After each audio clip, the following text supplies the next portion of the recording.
Pourquoi certaines personnes déversent leurs insécurités au travail?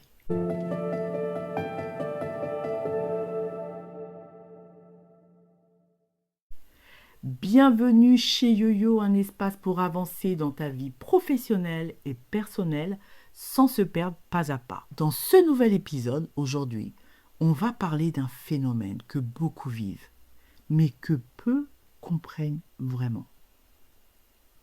Ces collègues qui semblent constamment critiquer, attaquer ou mettre la pression, alors qu'en réalité, ils sont souvent eux-mêmes en insécurité.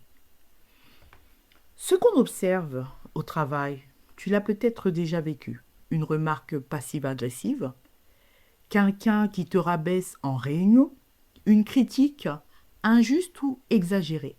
Alors sur le moment, ça peut sembler gratuit, voire méchant, mais en creusant un peu, il y a souvent autre chose derrière.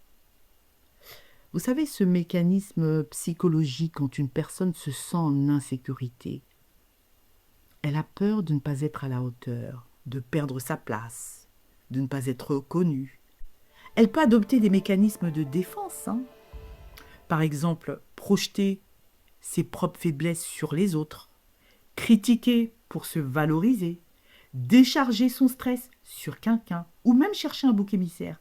C'est une manière inconsciente de se protéger plutôt que de dire « je doute ». Pourquoi ça te touche? En fait, le problème, c'est que quand tu es en face, tu reçois ça comme une attaque personnelle. Et c'est normal. Ça peut créer du doute, de la frustration, voire une perte de confiance. Mais il y a une chose importante à comprendre. Ce comportement parle beaucoup plus de l'autre que de toi. Vous savez, reprenez les 4 accords Toltec, il y en a un qui dit « N'en faites pas une affaire personnelle ». Les insécurités, elles appartiennent à l'autre, dans ce contexte. Comment réagir intelligemment? Alors, comment gérer ça sans s'épuiser? Je vais vous donner quelques pistes simples. La première, ne pas prendre immédiatement pour soi. C'est pour ça que je dis, n'en faites pas une affaire personnelle. Prends du recul et observe.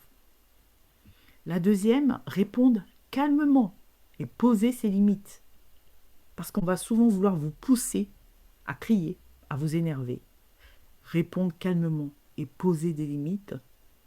Et vous pouvez même dire « je préfère qu'on reste factuel ». Je ne suis pas d'accord avec cette remarque. C'est plus sage, c'est plus calme. Évitez d'entrer dans un jeu émotionnel. Ça, c'est la troisième piste. Évitez d'entrer dans un jeu émotionnel. Certaines personnes cherchent une réaction. Et faites attention.